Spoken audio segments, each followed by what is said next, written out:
Bihar board से inter में admission लेने के लिए जो ऑनलाइन फॉर्म भरने की प्रक्रिया है उसे 24 अप्रैल से ही शुरू किया जा चुका है। इस वीडियो में हम यही सीखेंगे कि आप ये फॉर्म खुद से कैसे भर सकते हो और अपने मनपसंद कॉलेज में अपना एडमिशन करवा सकते हो। तो मेरा नाम है विक्की और आप देख रहे हैं टेक इजी, जहां आपको मिलती है टेक ट्रेंड्स और ट्यूटोरियल्स। तो चलो वीडियो शुरू करते हैं और सीखते हैं कि फॉर्म कैसे भरना है। तो इसके लिए सबसे पहले आना है आपको गूगल क्रोम पे। गूगल पे आके हम सर्च करेंगे OFSS बिहार। उसके बाद ये जो ऑफिशियल वेबसाइट है OFSSBihar.org, इस पे क्लिक करके ओपन करेंगे। यहाँ बता रहा है कि न्यू ऑफिशियल वेबसाइट OFSSBihar.net, मतलब जो पहले वाला वेबसाइट था वो बंद हो गया है। अब ये नया एड्रेस पे वेबसाइट विजिट करना होगा। इस पे क्लिक करते हैं और वेबसाइट के डैशबोर्ड पे आ गए। ये होम पेज है वेबसाइट का। इस पे नीचे स्क्रॉल करेंगे तो यहाँ पे लिखा हुआ है common application form for admission in intermediate colleges and schools. इस पे क्लिक करेंगे तो फॉर्म ओपन हो जाएगा। इंस्ट्रक्शन दिया हुआ, अगर आप इसे पढ़ना चाहते हैं तो पढ़ सकते हैं और उसके बाद यहाँ इसको टिक करके आगे बढ़ जाएंगे। अब ये फॉर्म खुल गया। अब आपको यहाँ पे सेलेक्ट करना है आपने जिस बोर्ड से 10th का एग्जाम पास किया हुआ है उस बोर्ड को यहाँ पे सेलेक्ट करना है। यहाँ पे कब आपने परीक्षा पास किया हुआ है 10th का, वो यहाँ पे सेलेक्ट कर लेना है। अब यहाँ पे पूछ रहा है एग्जाम टाइप। आपने जो परीक्षा दी है वो एनुअल थी, वार्षिक परीक्षा थी या कंपार्ट की परीक्षा थी, तो उसके हिसाब से आपको चूज करना है। नेक्स्ट में आता है ये आपका डेट ऑफ बर्थ। आपके एडमिट कार्ड पे, मैट्रिक एडमिट कार्ड पे जो भी डेट ऑफ बर्थ होगा उसको एंटर करना है। फिर यहाँ पे आपको अपना रोल नंबर भर लेना है। रोल कोड के बाद रोल नंबर हम यहाँ पे फिल करेंगे। उसके बाद नेक्स्ट पे आएंगे। जैसे ही नेक्स्ट पे आएंगे तो ये आपका डाटा जितना भी है, आपका रोल कोड और रोल नंबर डालते ही ये सारा डाटा फेच हो जाएगा। उसके बाद आप कितने नंबर से पास हो वो भी यहाँ पे शो कर देगा। मतलब जितना भी डाटा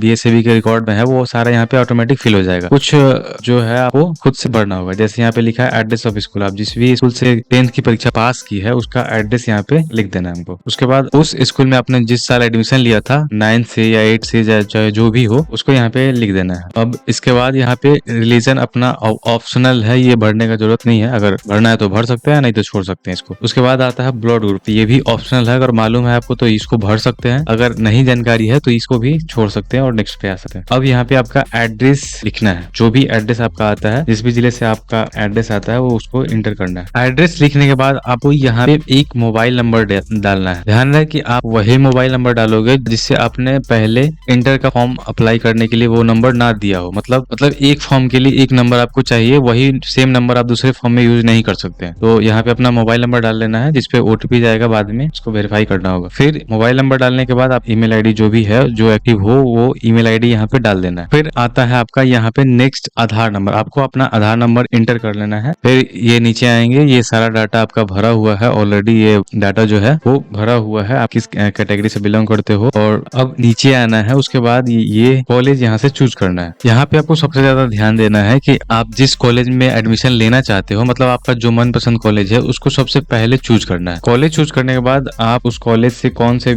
स्ट्रीम से एडमिशन लेना चाहते हो, तो यहाँ पे आर्ट्स है, साइंस है, आपको जो चूज करना है वो चूज कर सकते हो। अभी यहाँ पे सिर्फ स्ट्रीम चूज करना है। आपका जिस भी कॉलेज में नाम आ जाएगा उसके बाद वहाँ पे आपको चूज करने का ऑप्शन मिलेगा। आप फिजिक्स केमिस्ट्री बायो रखना चाहते हो या फिजिक्स केमिस्ट्री मैथ रखना चाहते हो या मैथ या बायो एक्स्ट्रा में रखना चाहते हो। ये आपका जब एडमिशन होगा किसी जिस कॉलेज में नाम आएगा वहाँ पे आपको ये सब सेलेक्ट करना होगा। अभी सिर्फ यहाँ पे आपको स्ट्रीम बताना है कि आप कौन से स्ट्रीम से अप्लाई कर रहे हो। यहाँ पे आपको कम से कम 10 कॉलेज का नाम चुनना ही होगा। 10 कॉलेज से कम अगर आप चूज करते हो ये जो आपका फॉर्म है वो आगे नहीं बढ़ पाएगा, आप फॉर्म नहीं भर पाओगे। तो इसलिए आपको कम से कम 10 कॉलेज का नाम यहाँ पे देना है। उसके बाद 10 कॉलेज चूज करने के बाद क्या आप और विकल्प भरना चाहते हैं, यहाँ पे नो कर देंगे। उसके बाद यहाँ पे आपको एक फोटो अपना अपलोड कर देना है। अभी लेटेस्ट फोटो जो भी आपका होगा उसको अपलोड कर देना है। फिर आपको नेक्स्ट पेमेंट के लिए आना है। पेमेंट करने से पहले आपको ये फॉर्म एक बार प्रीव्यू कर लेना है कि आपने जो भी डाटा एंटर किया है। वैसे फॉर्म तो ऑटोमेटिक फिल हो गया था, लेकिन कुछ डाटा आपने भरा था तो उसको दोबारा आपको चेक कर लेना है कि आपने सही भरा है या नहीं। तो इसलिए आपने जो भी स्कूल कॉलेज का नाम दिया हुआ है उसको एक बार चेक कर लेना है और जो भी डाटा है आपका वो आपको सब मिला लेना है, एक बार फिर से सब चेक कर लेना है। उसके बाद हमको पेमेंट के लिए आगे बढ़ना है। सब सही है तो उसके बाद यहाँ पे कंफर्म क्लिक करेंगे। उसके बाद आगे जाएंगे। अब यहाँ पे आपके फोन पे एक OTP जाएगा। OTP को यहाँ पे सबमिट करेंगे तो आपको पेमेंट करने के लिए एक पेज ओपन होगा। आप वहां से UPI से, नेट बैंकिंग से, क्रेडिट कार्ड से, डेबिट कार्ड से, ये सारे ऑप्शन अवेलेबल है, वो आप किसी भी मोड से पेमेंट कर सकते हैं। और उसके बाद एक रिसिप्ट जनरेट हो जाएगा। उस रिसिप्ट को आपको संभाल के रखना है और आपके ईमेल आईडी और आपके मोबाइल नंबर पे भी एक मैसेज और पासवर्ड चला जाएगा। उसको आपको संभाल के रखना है। जब भी आपका मेरिट मेरिट लिस्ट तैयार होगा तो वो जो